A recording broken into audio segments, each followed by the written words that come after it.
Donnie here, and I want to talk about our sponsor for the Why Bass podcast, Jim Dunlop MXR. Since 1965, Jim Dunlop has given us what we need with strings, picks, straps, and pedals. And not just any pedals, pedals for bassists, which not a lot of people do. They offer the bass synth, which I've used on the Kelly Clarkson cover with the Toadies. They've got a T-bass distortion chorus a la Peter Hook, the Dynacomp for compression, and all bass players need compression. What I use every day on the road is the Bass DI floor unit to give me that extra punch that my front of house engineer loves. When it comes to picks, my go-to is the 1mm flex to give me the attack that I need. Head over to jimdunlop.com and check out their massive variety of pedals, picks, and strings. They have it all at jimdunlop.com.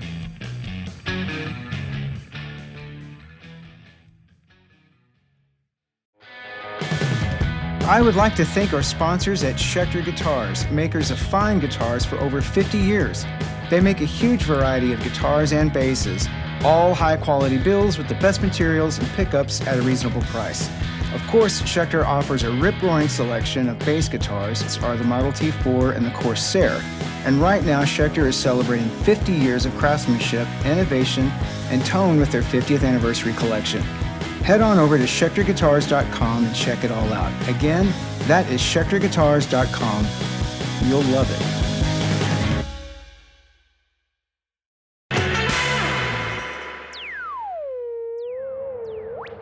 Hello, this is the Why Bass podcast with Donivan Blair, and I'm Donivan Blair. Go figure.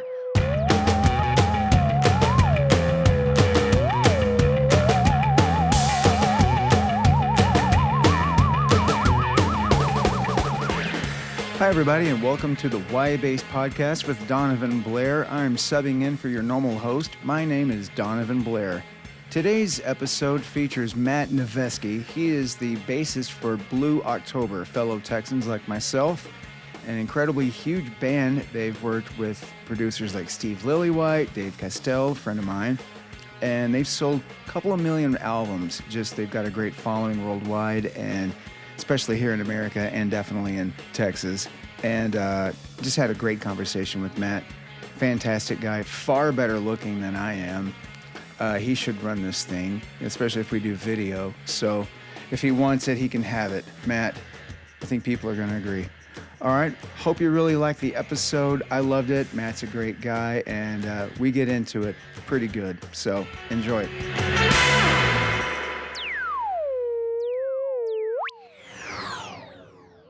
Matt, how are you doing, my friend? I'm good, Donnie. How are you, man? I am great, and thank you for doing the Why Bass podcast. Unfortunately, we haven't met in person. This is the first we've met, but we are going to meet in person soon, hopefully. Yeah. Thanks for having me, man. Dude, thank you again for doing this. I was very stoked when I heard about that, and I love your playing. It's awesome. And you remind me of like a Bruce Willis. Not Bruce Willis. Hey, I'll take Bruce Willis. Like moonlighting Bruce Willis? No, I'm not going to. Die Hard. And then you got to go with the first Die Hard. No, Bruce Thomas. Oh, yeah, I'm right 54. On. I'm fucking losing it, dude. Yeah, man. So, but someone that plays what the song needs. You listen to the song, you know what you're doing. And like, okay, it's like so many people are going to barge in and just like, well, here's my tone. Here's what I'm going to do. Yeah. You don't do that. You play what the song needs. You really listen. So that's what I love the most about your playing, that. You know? Yeah. And why did you decide to start up with bass? Well, okay, so I started playing when I was I started tinkering around on the bass when I was about 11 years old. And then I think I started taking it started getting in my the first couple shitty bands that I was in, but with my buddies or whatever when I was about 12 or 13. But when I was really little, I have two uncles, both named Jim, both played bass, both fucking awesome bass players too. Not like the shitty guitar player in the band who happens to play bass, but actually really, really good bass players. I like that distinction that you make that, by the way. There's the two types of bass player, there's the, hey, you're the worst guitar player here. This has 4 strings, you look cool, or we like you or whatever. You don't argue, so you play bass. And then there's there's us. Us. Hopefully. Then there's us. Um, but my uncle Jim, my dad's brother, Jim Noveskey, like I spent a lot of time with him when I was a kid because his son and I were about the same age. So we were super close. We were always having sleepovers or, the weekends and all that. And he had this old, like early 70s jazz bass. I think it was like a 72 jazz bass. And I just remember going and picking it up and messing around on it and being like, this is so cool. Like this, I love this. And I love the way that it sounded. And I loved him. I just loved his whole persona. He was like always the cool guy. He was always like chill and super laid back. And like, he was the quintessential bass player, but he had a big influence on me because he was so fucking funny. He was so cool. And I just loved him to death growing up. He was like another dad to me, really. But he was such a great bass player. And I just remember he had such melodic. He played a lot like Larry Graham, like old Line the Family Stone, Jamerson. And so I really always looked up to him and I just wanted to do that. And then like when my older brother, who's a drummer, he's like 4 years older than me, but he's a killer drummer. But when he started getting really good and getting really serious, I wanted to play an instrument. I wanted to do something. It was like everybody that I knew that kind of annoyed me, I guess, were the guitar players. Like everybody goes, I want to play guitar. I want to get all the chicks or whatever, and I was like, I don't want to do that. So I just borrowed a bass from a buddy of mine when I was like 11, and I taught myself. I listened to cassette tapes. I'd listen to Eric Avery and Brad Jamerson, and but I would just listen to tapes and play along until I got good enough that I showed my brother and his buddy who he played in a band with, who was a bass player. I just remember clear as day, like where I was and everything in my basement, like showing him something, and he was like, "You need to keep doing this. Like you're good at this." And I never looked back. That's amazing, especially to get and to have that brother thing. I know what that's like, and to have that person to come back with you to go, hey, try this or try that, because it's brothers, especially with the rhythm section. That's like the Fisher brothers from Fishbone. Norwood's one of my favorite bass players ever. And speaking of drumming, Fish, they're ridiculous. Just an amazing rhythm section, man. I always wanted to learn Bone in the Boneyard, but I knew I would never get that good. So I was like, fuck that.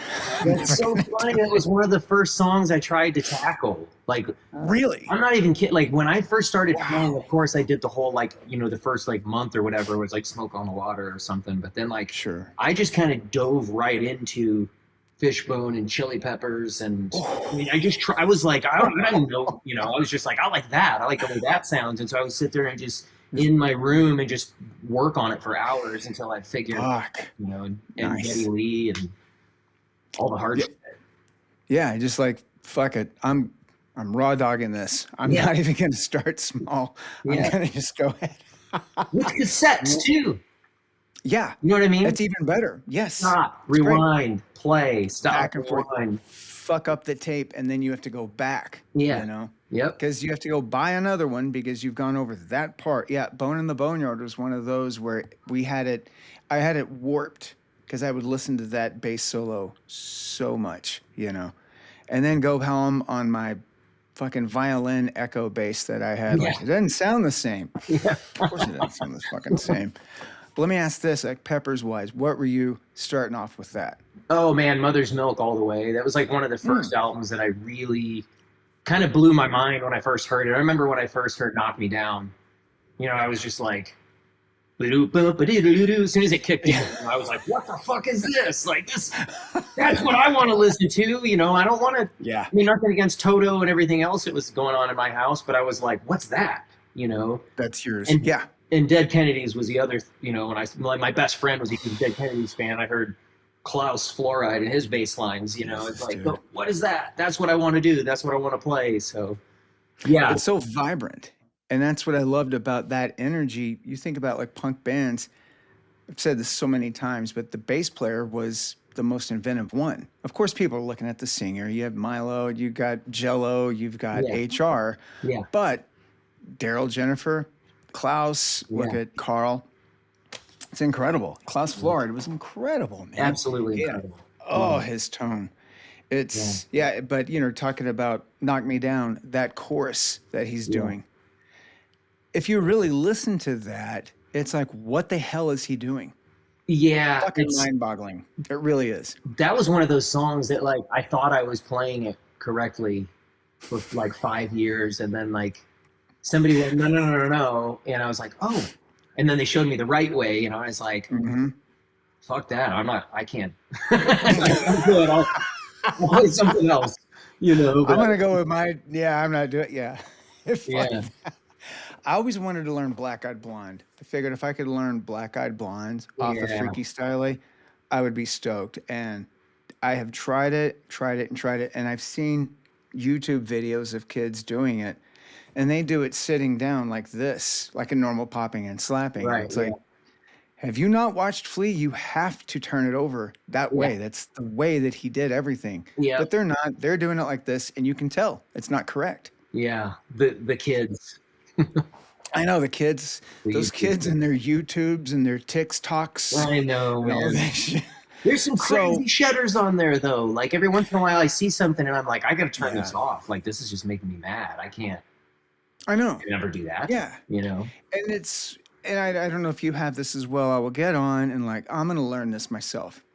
And then when I can't figure it out, like I just, I concede, admit defeat, and I just get on fucking YouTube and try to figure it out. Like with Mark King, level 42. Oh my You in level god, 40? one of my favorite bass players ever. Fuck Ever. yes. Oh my Something God. about you is like We are gonna fucking nerd out. yeah. Like Mark King, I think he's the king because it's not so evident. He's doing it, and you can't. Yes, of course you can tell. We can tell. Yeah. But if someone just listening to the song, if they're listening to Knock Me Down, they know that Flea's popping and slapping. Right. And if you're listening to Something About You or any of their songs, you can't really tell while he's singing that he's also slapping. Right. You can't. Yeah. Oh my God. And And he had that voice. he has an incredible voice and I feel like his tone, like I've like tried to I feel like the holy grail of slap tone, that's him, in Agreed. my opinion. I- Me too. And I I'm agree like with you in search 100%. of that, like that just piano based slap tone, Yeah. just Yeah. it's so good, man. Those status basses that he played, so cool. Oh, So good. Zach, my brother, a few years ago was in England at like I think he was in London where all the guitar shops are. That row. I haven't been there yet, but he showed me, and there was a JD Mark King bass. Oh man. So he was like, "Hey, this isn't that expensive. Do you want one?" I'm like, "No, dude, I can't." Well, what's What not am I gonna? expensive? Yeah, I'm like, well, yeah, I can't validate that. Yeah. It's if I'm not gonna play it out, I can't Yeah. just put it up on the wall, and I will attempt. I think the best I've gotten is Love Games. Past that, I've got to perfect Love Games and then go from there. You know what I mean? Not the live version. Jesus. No way. All right. You're a King fan? All right. Yeah. So then now you're King in my mind. Not many people are into Mark, Yeah, Or I they mean, just, a lot of people just don't know. They just don't realize, or they think it's all synth. They don't realize that that's legit. That's him yeah. ripping it up. And dude, I think he was one of the first ones to use the DI on his Yeah. bass. Yep. Go straight into the board and use that with MIDI and things. Because if you listen to it, it's a lot of the pumping, the bump, bump, bump, bump, bump. You know what I mean? Yeah. I guess that's more like on that Running in the Family record, Yeah. which is another amazing record. Oh, yeah. I think that's a lot of it that they were doing. So, wow, we got it way off the topic. I'm so sorry. No, all good. I'm sure This is about you, not Mark King. I'm sorry. Come back and we'll do an episode just on Mark King. Mark King, Actually, we could fill up let's an do hour that. easily. Oh God, yeah. I think he used to tape his thumb. I've seen that too. Yeah. He would just do this. All right, we'll go back to that in a couple of weeks when I see you. All right. So after you started with your brother, Yeah. did you guys take it from there, or did you start touring, or how did you end up in Blue October? Oh man. So I was like kind of always, well, I was in a bunch of bands. I grew up in Michigan. I grew up in the Midwest. And I grew up in Traverse City, which is like 4 hours from Detroit, 4.5 hours from Detroit. So like going to see a show was you didn't just like, I'm going to go see a show tonight and then I'll be home at 9 o'clock or midnight or whatever. It's like, it was an all day thing. It was like, we got to plan transportation and somewhere to stay. And then you come back the next day. So it was like, Wow. it was a whole thing, you know, and Commitment. Yeah. commitment. Nice. But I was always really like, that's what I looked forward to, is going to see shows and, you know, going to Lollapalooza back when it was amazing. Stuff like that, you know, but I also kind of just took on the role of like the kind of de facto band manager sometimes too with my bands, because like everybody else was, I don't know, just being like typical musicians and lazy or whatever. And I was like, hey man, we need better gigs, or hey, we should actually try to make $100 next time we play, you know? So I was doing the whole like making like physical press kits and mailing them out, and like from my little apartment, like with, you know, go buy envelopes and go to Kinko's and make copies and then CDs and everything. And I would do that over and over and over again. And I wound up getting this, like, I was in a band with actually two of my best friends who I'm playing with again, funny enough. Nice. 30 Awesome. years later, we started a new Wow. band together, and they're still up in Michigan. And we get together and record at my studio. And I could go on about that, but we were pretty good though. It was like it was like the first band that like really started to catch on, you know, and people were like, man, there's something going on here. We covered a Toady song, by the way. No. Which one? What'd you do? Nice. Yeah. It's a good one. Yeah. It's a good one. Yeah, we did that, and then we covered Rocket from the Crypt. Oh. On a Road. Hold on. What? Let me see. Shut up. Did we just become best friends, Donnie? I was just about to say, did we just become best friends? That's I think we did. crazy, man. All right, the internet, you just saw me and Matt become best friends. That is hilarious. Fuck, dude, What? that looks amazing. Thanks, man. Yours too. That's so rad. I like where you have it. I had it first done, and then later on, I had to put sturdy right at the wrist. Yes, I love it, man. That is fucking clean, man. Yes, that's great. Oh my God. Yeah. Best rock and roll, just best band on the planet. Dude, am I right? I'm so like, I'm so happy they're doing shit again, and like I know. And again, like Petey, like what a amazing bass player, like so kind of just holds it down and serves the song, but great tone, and just like, anyway, I could go on and on about it, man. My brother, let me tell you this really quick. I'm so sorry, since you brought up Rocket from the Crypt, we're going to go back to that. But Zach played South Korea a while back. It was Rise Against, Metallica, Rocket from the Crypt. Whoa, you know? What? He couldn't believe it, man. Yeah. And he's watching it. And, you know, it was a festival thing. And Speedo is like, I guess the stage, like the barrier was probably, I guess, 20 feet away from the stage. Mm-hmm. And he was on and telling the crowd, and he said, this upsets us because Rocket from the Crypt are known for our live shows and like our love for the audience, you know, and this barrier is 20 feet away from the stage. And we personally requested that it be 35 feet away from the stage. So this is not going to do.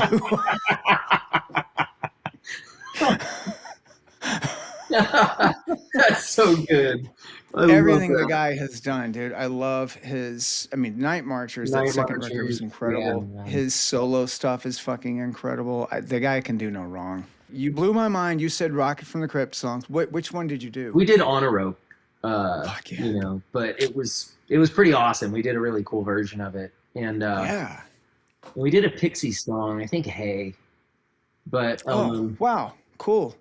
So we were kind of all over the place, though. We were also very influenced by hip hop as well. Like, so we were really into like the Far Side and Tribe Called Quest and things like that. So we were just we were kind of like our own, like a Midwestern version of Fishbone, just because we were like every genre, you know, we're trying to cram it all. Yeah. But we, but we started to get some notoriety and started to like, people would come out to see us play every time we played, and it grew and it became this cool thing. And then that's, I think, when I started to realize, I was like, man, if I really put the effort in, you know, I could do that. I could do the shit that I see. You know, when I go see these shows, when I go to drive 4 hours to Detroit, I could do that if I can really apply myself and, you know, just get somebody to give a shit, you know, and get out of Traverse City and go play in Lansing and Grand Rapids and Chicago. And, So we became friends with some other really cool bands around the area, and just like how bands do, like things like some people wanted to do it, some didn't, and then we just kind of were in limbo for a while. But I got us a show opening for an artist named Sister Soleil, and she was on Universal Motown, or Universal at the time. Yeah, I remember her. She's from Chicago. Yeah. Yeah. And her manager also managed like Skinny Puppy and some other like. Wow. Yeah, he was super cool guy. His name was Mike Ryan. He was super cool. But nice. Him and there was another guy named Mike Rand from Detroit, and they were working with her. Long story short, they needed like this venue just needed like a last minute. They were like, we need a band. Can you do it? Here's $100 or whatever. We're like, yes, we'll do it. So we went down there. We played the show. Became friends with her camp, and she had just gotten signed to Universal at the time, so that was like a big deal to us, right? Because it was like, oh, we're playing with an artist that's on a record label. I don't know what that means, but that's awesome. So I like kind of hit it off with this guy. I moved down a few months later. I'm living in Ann Arbor. My girlfriend and I break up. My job sucks. My band's not doing anything, and I just happened to bump into him, and he's like, hey, so. He really liked me a lot. And he liked the drummer a lot. And he was like, what are you guys doing now? And it's like, oh, we're not really doing anything. And he's like, well, I'm working with this band from Texas, from Houston, called Blue October. And I don't think the bass player's into it. Or I don't remember what it was, but it was like, they might need somebody. Would you want to go check it out? And I was like, I didn't know anything about Texas. I was just like, is it tumbleweeds? Like, is it like, I don't, is it horses? Do I need a horse? Yeah, do I ride a horse? So he's like, no, check it out. So we came to Austin because the band was all in San Marcos at the time, like 30 minutes, south of Austin. So I was like, yeah, it's a free trip. Cool. I listened to, the band had made an independent CD in the mid 90s, and that's all that was out at the time. And I listened to it, and musically, it was nothing like what I was doing or what I was into. But there was something there lyrically that I was like, this is next level. Like, this is making me feel things. All the songs that I wrote were about nothing. Like, they were just nonsense, And they were just fun. They're just fun to play. And then I'm listening to something, I'm like, oh, man, this is like real shit. Like, this is, This guy's gone through some shit. Yeah, he's gone through some shit. Saying things that I wish people would say. So I kind of didn't really have, to be honest, man, I didn't really have any expectations or anything. I was like, it's a free trip. I'll go check out Austin, Texas. That sounds fun. I'm not doing anything.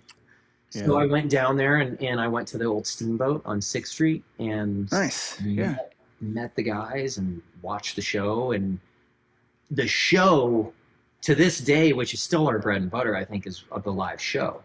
Yeah. I just even back then I was like, oh shit, there's something here. Like I was just looking around at the crowd, and like every single person there was just like so just completely engaged and just couldn't take their eyes off him, and just couldn't people crying and it's like, what is happening? This is crazy, What the fuck? Yeah, and it was so different from what I was used to. I was used to people just slamming into each other and, just getting drunk and beating each other up in the crowd. It's like, that was fun. That was a good show. So, later. Yeah. See you next week. But I just really and I instantly hit it off with everybody. Like, awesome. Justin and I just immediately became friends, like right away. Like, even if I wasn't joining the band, we would have stayed in touch. Like, it was just instant. Sure. Like we've definitely like connected immediately. And so by the end, and then I went and jammed with the band the next day, and I was like, I came home just in a completely different mindset than I went down there with. And I was like, man, if they like me, I'll do this.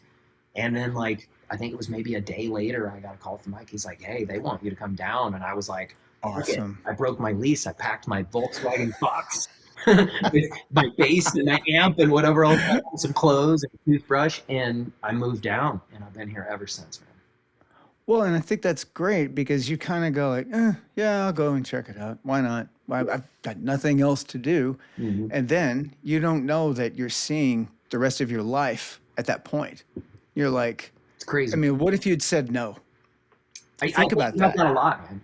I do. I think about or if I just hadn't gone out that night and bumped into Mike, exactly. And had that like, it's just this domino effect. But man, that's one of the greatest things that's ever happened to me. You know? That drives me nuts thinking about that shit. Like, what if I had done left or gone Yeah. right, or if you had decided like, no, there's a cool video coming on, or I want to do this. Yeah. You missed that person, and it just completely shaped your life, and you go down, and then it's like, oh my God, this is incredible. Like you said, these lyrics, people are. That's the thing that I've noticed about the band. So many people love every single song. It's like they see themselves in it. Or, like you said, he's saying things that you wish more people would say. Yeah. That a lot of people are kind of like, even songwriters are kind of afraid to bring out and say. It Yeah. seems to be that Justin didn't give a shit, you know? There's no filter, you know, No. Yeah. and I still to None. this day, like if we write together, I'll be like, okay, and I'll do something. He's like, stop trying to be so poetic and you stop it with the metaphors and everything. He's like, just so what is it that you're trying to say? Tell me. And then Wow. it's so helpful, you know, because Yeah. it's definitely helped me like break down walls when I'm writing for sure. You know, it should be Well, a good here's, experience. I'm sorry, I interrupted you. I No, was no, going no. to ask a horrible, nerdy question. What did you go down there with? You said you had your bass. Oh man, What did this you is go? embarrassing. Okay, so No. okay, I went through the phase. I played Warwicks for a long time, and now I'm like, no, they're cool basses, right? They sound, Sure, they are. but they They look are. like coffee tables to me. Like they're just kind of, I don't know, like. But at the time, you know, it was like Norwood was playing them, Peanut was playing them, and so I was really all about Warwicks, and I loved them so much. And I had this Warwick Fortress One bass that was really cool. It was a PJ, Yeah. and then I had it was called a Tech. It was like a German-made amp, which is funny because to this day I love German gear. I play Sandberg basses now. Oh, wow. But I had like this German bass and this German amp and this weird cabinet, and they were fine with that, and I played that for years. But that was like, for me, like I didn't have much money, I didn't have many resources, so it took me a long time to come up with the dough for that to pay it off. Yeah. It's your shit. That's your rig. Like, this is what I got. If you guys don't like it, well, let's go to the guitar store. Put your money literally where your mouth is. Let's go get some shit. Yeah. I'll go play something else. Yeah. You got to buy it, you know? Yeah. But but that's why Warwicks are so popular. They're amazing instruments. They really are. A few years ago, I wanted to start playing Specters. So I borrowed one. A friend of mine had one, and I'd already decided to go ahead and buy one. And I showed up. It was a few years ago. It was a Christmas run, and I played it one gig. And the next night, Vaden, who doesn't speak up a lot, he will if it's really important to him. Yeah. And he takes me aside and he goes, "Hey, why are you playing that?" And I went, "Dude, it just sounds." He goes, "Yeah, it sounds incredible. It really does, dude. But I swear to God, it looks like a coffee table." I was like, "Oh man!" And I had already put down $2,000 on buying one. So That's exactly what I went through. That's exactly, and that's why I was cracking up when he said that. And I was like, so "Wait, he's funny. fucking." He goes, "Dude, you've got Rickenbackers. Why play that fucking thing?" I went, Yeah. You can't get mad. Yeah. I wasn't mad. Like, yeah, you're right. You just And it's just and they sound great, they look great, but it was just basically it was my buddy going, "Dude, that's not cool. Yeah. This is cool." Yeah, use this. All right. You know? Yeah. Yeah, man. I went through that for sure. You know, I was like, Sure. I did the Warwick with Eden, all Eden for a while, and then like, Oh yeah. but I also like everybody had like super baggy jeans and everything. Then it was like just a thing. And I was like, there's just at some point though, I was like, our band, and looking back now, I'm like, duh, because our band is very influenced by like the Smiths and the Cure and Peter Gabriel. You know what I'm like? That's not a Warwick or a Schecter move. You know what I mean? Like, it's great for the band I was in Michigan, but for this, like, I got to play a Fender or a Rickenbacker or something like that. What would Tony Levin do? That's what you have to think of. Yeah, big old sticks and a fretless. You know? Right? Yeah. Why not? Oh, he's fucking just start doing them. Yeah. Why not? Just bring them out and like, what the fuck are you doing? Just easy. I could use the help because I have tiny hands. Actually, I have really small fingers. So, wow. Are you finger or you're both pick and I'm finger, right? both. So that's another thing. Yeah. So when I first joined the band, I was like very, very against using a pick. Wow. But Okay. I loved Sergio Vega, Quicksand, one of my favorite bands. I love his Oh, tone. I love his tone. Jesus.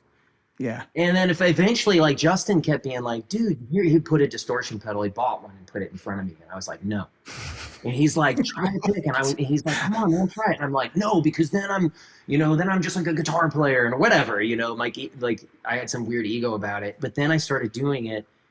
And now I'm probably 80% pick with fuzz and drive. My pedal board's massive. It's way too big because I love pedals. I love effects.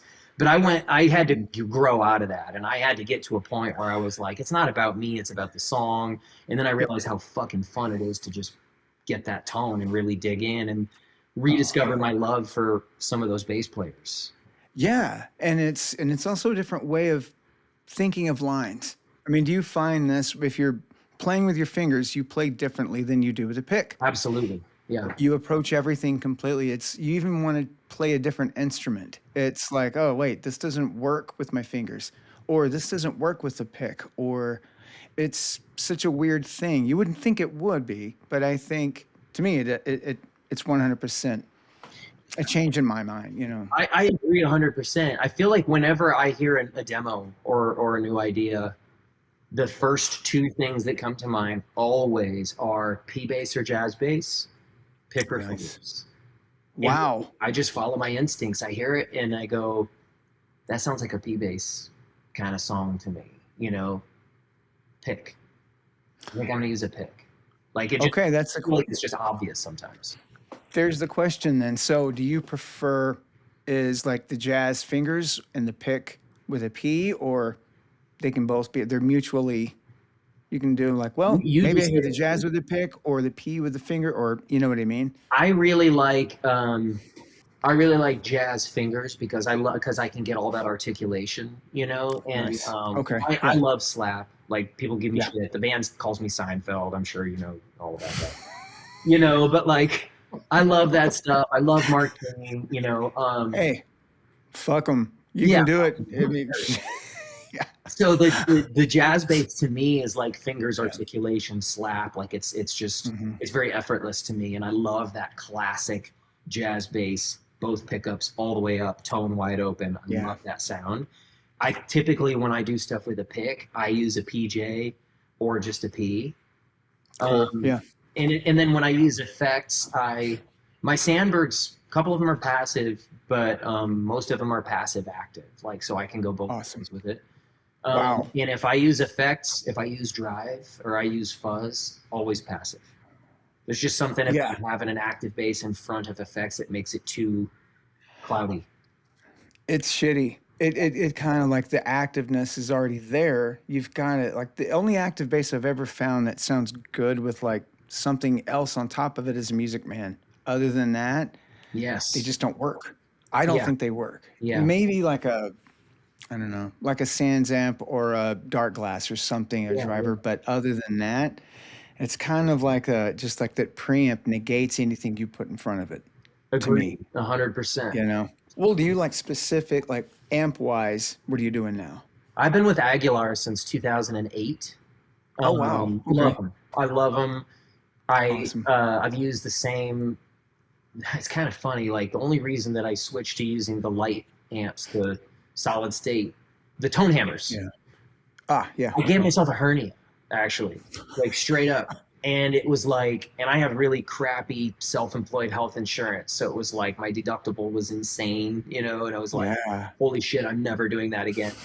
And I gave myself a hernia lifting one of my bass cabs to a local gig with another, it wasn't with Blue October. It was just a thing I was doing with some friends. And after that, I was like, never again, man. So I got they had these super light cabs, which I think are great. And I love their heads. I love the tube amps, but I love the tone hammer heads. It's kind of my sound. I really dig it. And I just go straight up DI though. I don't like the cabs anymore. Like in the studio, it's a different animal altogether though. Like I was using the Aguilars for a while, but I use called Arkham Electronics, and he does a lot of really cool handmade stuff. I have this tube DI that I love that he made. That's they're all modeled after the old Portaflex heads, like the '60s. Oh, badass. And he makes like actual like replicas of them and everything, like of the actual like the combos and everything, and they're beautiful. But I have one of those, and I pretty much use that. And then I have a 1970 Portaflex, a flip top that I use, and I'll mic it up, and I'll just do a clean DI, usually an RN DI for clean, and then I split it to the tube DI, which is most of my tone, and then I'll also mic the Wow. E50. God, I bet you that sounds amazing. Jesus. Like, have you ever I'm not fucked missing with no, Yeah. like pedal wise, do you ever screw with, since you said Aguilar, the aggro? It's almost always on. Like, I can't Really live without it. And I have one of the old I just got one. Do Yeah. you love it? I just got one and I have not fucked with it yet. I'm waiting for the next tour to really fuck with it. Our sound man loves it. It is incredible. Like, I can't live without it. I have a backup at all times just in case something happens to it. Yeah, it's like, and it sounds different. Like, a lot of times you hear a pedal and you're like, oh, that kind of sounds like this, or it kind of sounds like this. Nothing else does what the aggro does, and I can't explain it to you. It's just a thing. Really? Yeah. Okay. I'm gonna, well, when I see you in Buddha, I'm gonna like, all right, dude. Yeah. Help me with this. Yeah, dude. It's awesome. It really is. I'm stoked. Okay, cool. Fuck, that's gonna be great then. You know, and it's weird to get into. Did you find it weird? I mean, obviously, I think you did. Trying to get into pedals, because that's not really what we did. You know, Yeah, we didn't need to. It just felt like, well, that's what the guitar player does. Like, let that dude do it. Why am I doing this? You know, I have my fat, warm tone, and that's what I'm here for. And but then you have fingers, you have hands to shape the tone. That's all. Exactly. It's all here. But it's really fun. It really is. And then when I really started to get into it, I think also part of the problem is that the first couple of pedals that I tried just weren't for me. You know? Yeah. And they didn't resonate with me. So then when I did find pedals that I actually like, I went, oh shit, like this is, I don't know if you have one or if you're familiar with the Ren & Cuff, but they have a pickle pie fuzz. I've heard of that. Oh my God. Oh my God. Like Justin Meldal, and I saw him do a video with one once, or he was talking about something.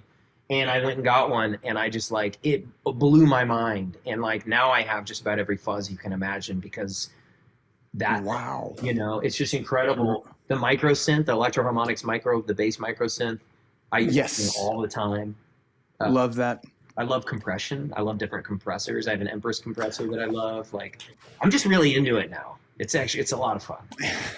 It's like a dark hole. Like, oh God, what did I get into? Yeah, you go from kind of being like a Mennonite, you know, in regards to pedals. Like, no, I don't need that dumb shit. I got these bad boys. Then it's like, oh fuck, what else can I get into? Yeah, of course. Right? Can I do this?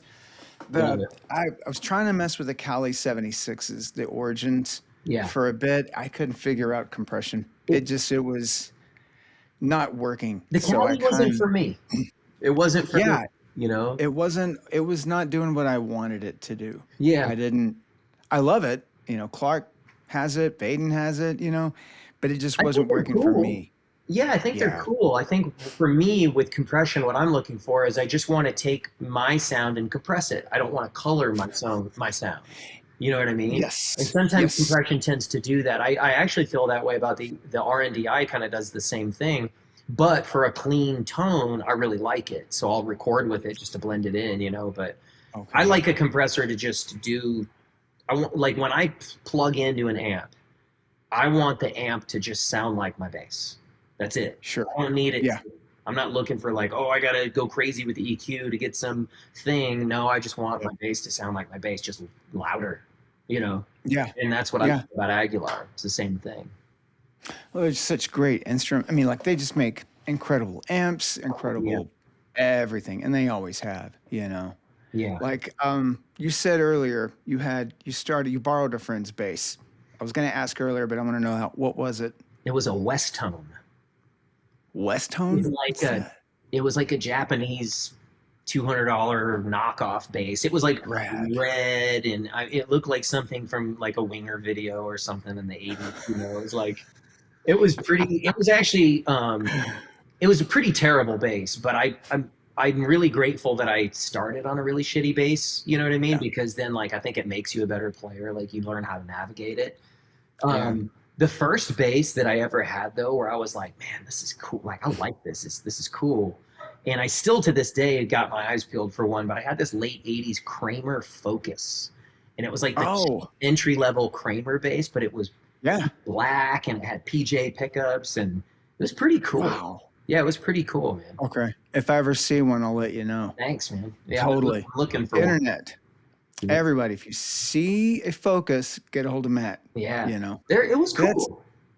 Well, and it's like your first cool bass. Like, oh, wow, we all have our first basses or our first instruments, like, okay, this is cool, it's mine. But then you learn a little bit more, like, wait, I want something new. And that's when, you know, the sickness starts. Like, well, I could get this. Oh, wait, what about that? You know, I mean, like, how many do you have now? Oh, man. Yeah. I don't even know, because I have so many at the studio. I mean, I don't have like a crazy collection, but I probably have like maybe 30. That's a crazy collection. I'm sorry. That is a little okay. It's excessive. It's totally egregious, but Sorry, Matt. I'm gonna break it to you, brother. That's a crazy collection. I use them all. I really do. I use all of them. Then there you go. Then it's not. It's just like, well, yeah. I mean, so many people just have them up, and they don't even know what the fuck they have. Do you have any Rickenbackers? I don't, man. In fact, I've never owned a Rickenbacker, and I've always wanted one. My buddy, he works at my studio. He's like just an incredible bass player. His name's Alec. He just got a Rickenbacker like a couple months ago, and he was like, "Dude, you need to get on board with this. Like, this you is do." incredible. And I've recorded with one several times, actually. A lot of cover songs are with the Rickenbacker. Really? Yeah. Unfoiled was done with the Rickenbacker. What a segue that is. Yeah. Nice. Let's talk about that. It really was, though. I mean, all of it, or just which songs? No, just a couple songs. Here's my nerdy ass. I'm going to go back and listen to those songs and go, oh, yeah, okay, I can hear it. That's there's a song called Everlasting Friend, and it's very pumpy, and it's very, like, I think it was all neck pickup, and it's cool as shit, though. I love the tone on that song so much, and I used a Rick on that. And then I used a Rick on one other song. It's escaping me which one it was right now. It wasn't, I'm not remembering which one it was, but I definitely used it on 2 songs. I had to rent it. We're in LA, I had to rent it. No shit. Yeah. Yep. Where did you guys record that? Man, we did that album all over the place. We did 3 separate sessions in LA. We did one with Chuck Reed from Interscope. He was awesome. Okay. Then we worked with a guy named Patrick Leonard, who was great. He had worked with like Elton John and Madonna and stuff, but it just wasn't the greatest fit, like, creatively. He was a great dude, though. We really liked him a lot. But we wound up redoing those songs. We came back to Texas and redid those songs with David Castell, actually. Oh, yeah, Dave Castell. Love Dave. Dave's fantastic. Yeah, great dude. And he just brought the songs to life, man. So about half the record wound up being here in Austin with him, and then the other half was out in Los Angeles with Chuck Reed. We did two different sessions with Chuck Reed. Oh, okay. Yeah. All right. But if Dave kind of just brings shit together, he knows what he's doing. You know, he's got great ears. I hit it off with Dave right away, man. Like, yeah. He did No Deliverance. I joined after that record was made, and the guys just loved what he did. They loved his ears, but everyone. I mean, he did all the Course of Empire records, and those just sound incredible. So and Dave's just a nice guy. He's a good dude. Nice he's no bullshit either. I just remember he's actually one of the reasons that I got into Fenders from Warwick's, because when we first worked with him, I had Warwick's, and I had like a thumb bass, and then I had like a 5-string, it had like LEDs and shit on it. And I remember like going to the session, like sit down, and I'm like playing, and he's like, "Hey man, don't you have like just like a bass?" And I was like, "What are you talking Welcome about?" to Texas, motherfucker. I guess this is no amazing. More like, Texas than and he's Dave dead serious. So he wasn't trying to be funny. He's like, "No, man, like like a bass. And I was like, oh Yeah, shit, motherfucker, that's a bass. I Like, gotta no, get no, this no, it ain't. I gotta get a That jazz ain't a bass. bass. Yeah, That ain't a it was bass. so, to this day, it still cracks me up. I think about that. Like, don't you got like a bass, man? I was like, Don't you have a I know bass? what he means. I know exactly what he means. That is, yeah. I've heard a lot of good stories like that about Dave. Is Yeah. he's just what you see is what you get. Yeah. He's very honest. He does not fuck around because he doesn't have time and he doesn't care. You Yeah. know. Yeah. And I mean, at the end of the day, you know, the guy is very, but I will say, we've worked with a lot of producers and he is very, you know, straightforward. He's very Yeah. transparent. Sometimes he tells you shit you don't want to hear, but I feel like he respects everyone and what everyone brings to the table. And sometimes Sure. producers don't do that. They kind of go, who's the person I need to get in good with, you know, and then So and they it can gets get more weird. records. Yeah, Exactly. yeah. But I I don't. love that about him. I don't like that. I've worked with people who will just kiss your, or they'll find the right person and they'll kiss that person's ass. Yeah, Whereas Dave respects everybody equally. It's like, no, you may not like what I'm saying, but I yeah, respect you enough to tell you the truth, you know? And completely. that's what you're paying me for, or don't pay me, you know? Like, Yeah, why am I here? yeah, Yeah, that's Castell, you know? yeah, for sure. That is a great fucking story, you know? But so you guys are leaving soon because this is the 20th anniversary of Foiled, right? 20 years. Yeah, I know it's crazy. yeah. So where all you're gonna go? We're going, man. This is a world tour for us, literally. So we're doing Europe, which we haven't been to in 3 years.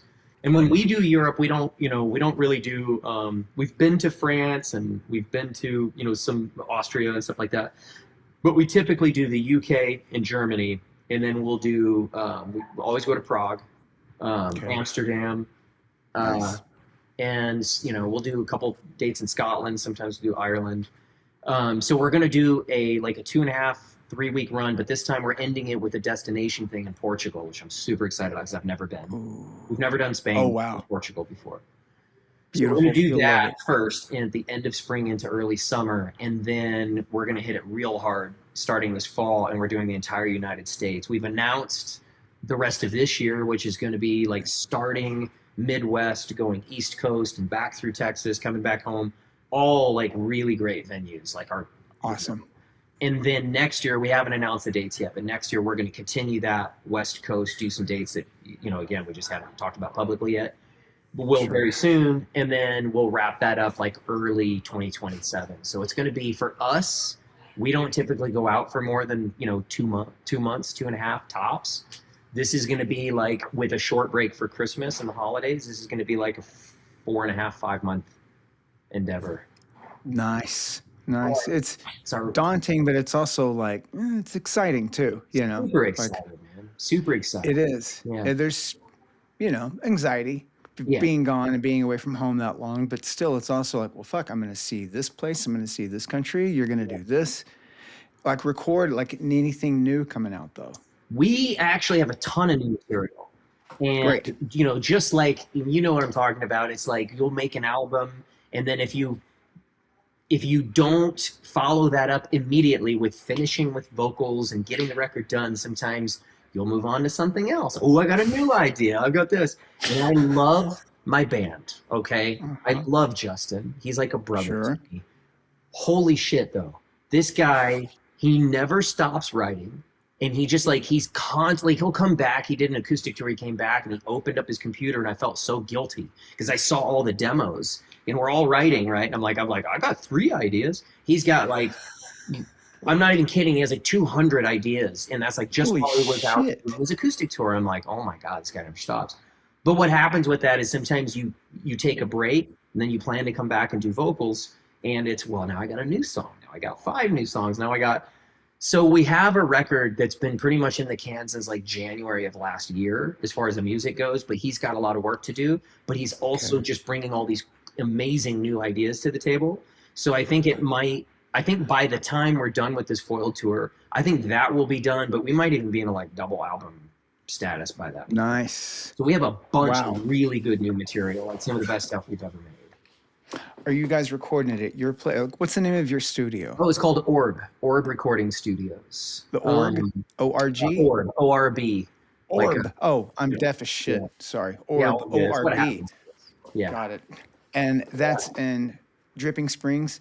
Dripping Springs, like right between Austin and Dripping Springs. Yeah. Perfect. Okay. Because are you guys recording there, or are you going all over the So no, place? so we actually don't. We have before. We've done stuff there, and then if we do stuff remotely where we kind of send off ideas or whatever, like I always do stuff there. But Justin has a studio called Up Down Studios that's actually in his backyard, and it's amazing. It's incredible. And we have an engineer, co-writer, producer named Eric Holtz that we've worked with since 2012. And he's he's our guy. He's there like 5 days a week. Like he is a full-time, that's what he does. And so we just have such good chemistry with him, and we have such a good thing going on at Justin's place that like it's like closer to San Marcos, but it's just on the other side of Wimberley. So it's in the Hill Country and it's quiet. And yeah. It's awesome, man. It's a great spot. So it's honestly, for me, it's really nice because I spend so much time in my windowless building. Making records, you're like, oh my God, there's a sun. Like, what's happening? I spend so much time in there working with other artists, and like getting to go and be somewhere else and be creative at his pace is really good for me. So. Oh, that's badass. Because you're constantly, I was looking it up, like, Jesus Christ. Yeah, you're constantly in the studio making records and recording. Yeah. And it's fulfilling as shit to you, right? Man, I'm not even... Like just yesterday, I was working on something. I work with this country artist named Jillian Hudson, and we were in there, and like, I wasn't trying to be funny or anything. I just had this overwhelming feeling of gratitude, and I was like, this is crazy that I get paid to do this. Like, because this is what I would do if I was working one of my old shitty 9-to-5s. I would immediately go do this for fun. Yes. You know what I mean? And it's my job, and I just looked around at everybody, and I looked at my engineer, and I was like, isn't this awesome that this is what we get to do? But that's so refreshing, though. Yeah. So many people aren't. I mean, the majority of people who've been doing it as long as we have, and have done as much as you have, they're embittered. They're kind of like, of course I deserve this. They're not looking around and like, fuck, I get to do this. I'm paying my I'm paying my mortgage. I'm putting clothes on my kids' back and food in their bellies by doing this, by playing bass, by giving someone my opinion in my studio, by doing all these things that I would have done for free. Yeah, it's so gratifying. I think one of the things that I see with a lot of other people, and you brought up Frenchie earlier, and it's funny because I feel like one of the reasons that French and I get along so well is because we both feel the same way about this, which is like, we love working with, it doesn't matter if the client is huge. It doesn't matter if there's some local kid that's never made a record before. We love working with people simply because of their talent, and that's it. Yeah.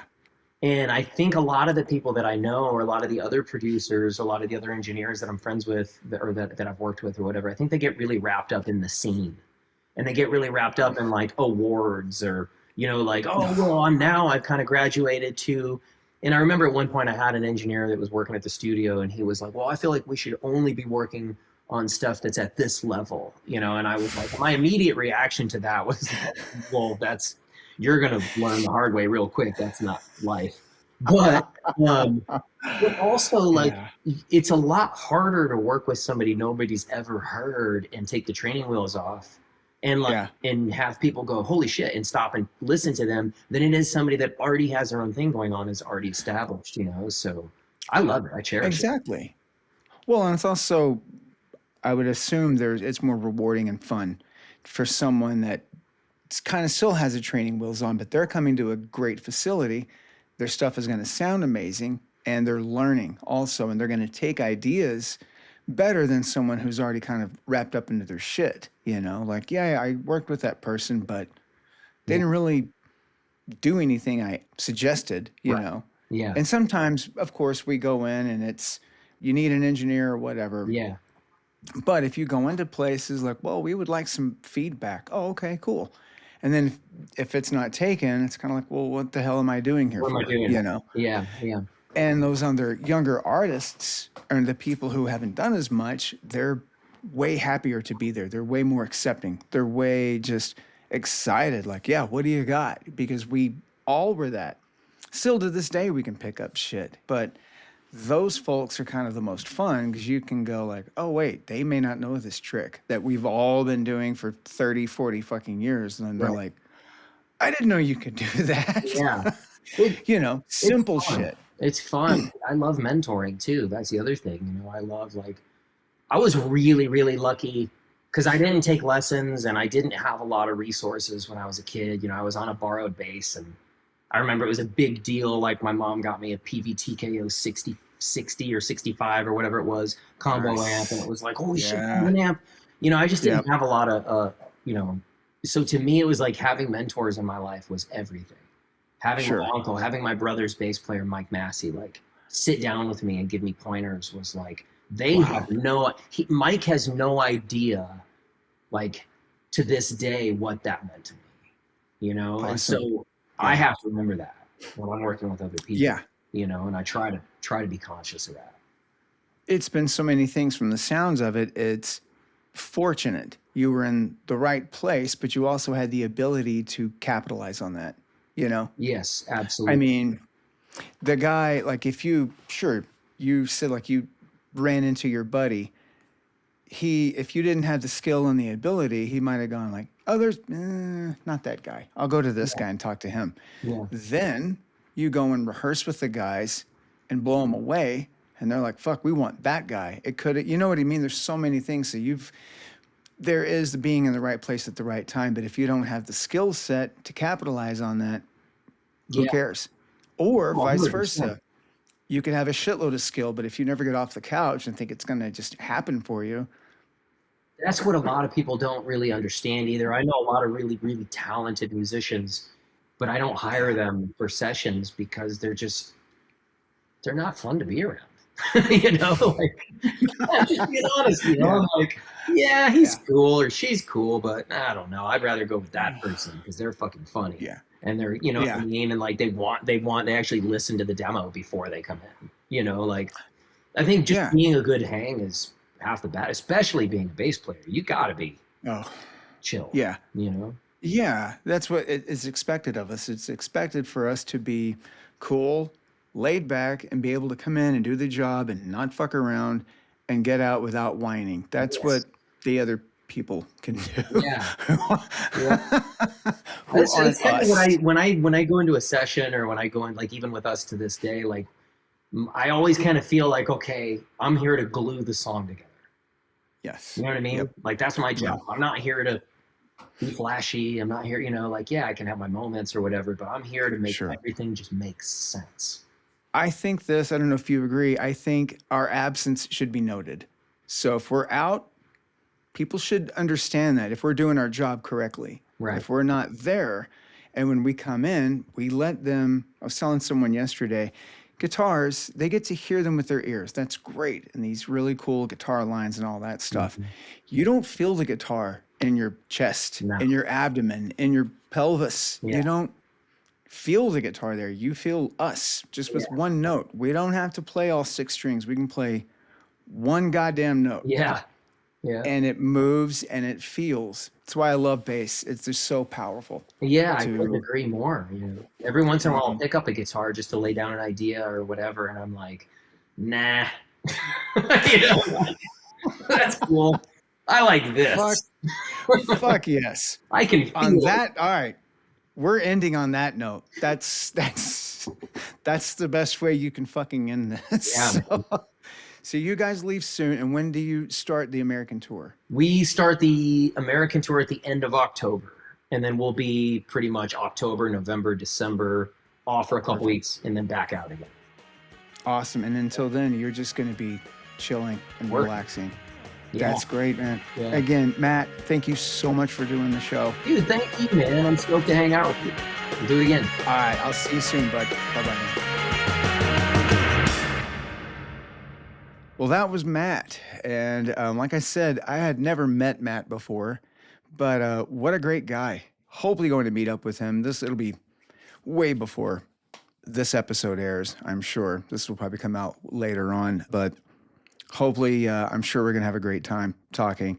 Just an interesting guy. I've seen him on a documentary about the band before and just kind of got a sense that he would be someone I would like to hang out with and just talk to. I just felt that he was, obviously, we had so much in common with Level 42 and Rocket from the Crypt and kind of basically the same upbringing, just thousands of miles apart, and just a hell of a nice guy.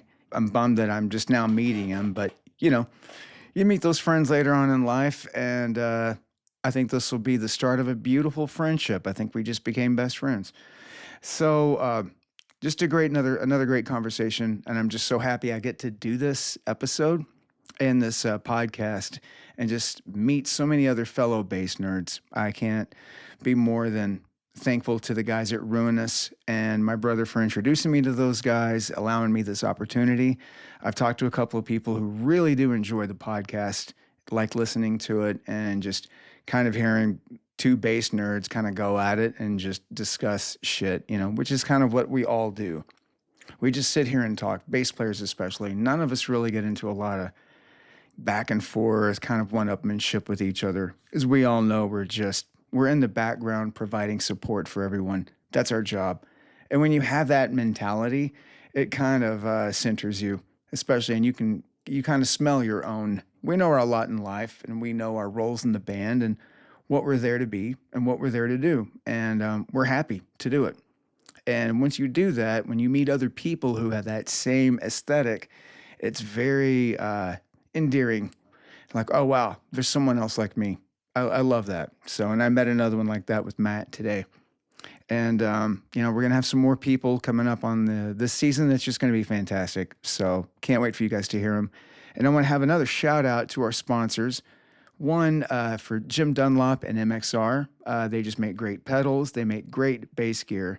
They're known for guitar effects, guitar pedals and stuff like that as well. But their bass gear is fantastic. So I highly recommend all of you go and check it out at jimdunlop.com.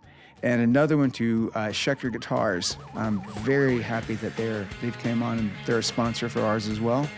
And check out schecterguitars.com. We at the Why Bass Podcast love them, and we love both of their support, them and Jim Dunlop. So thanks everybody for listening, and we'll see you next time.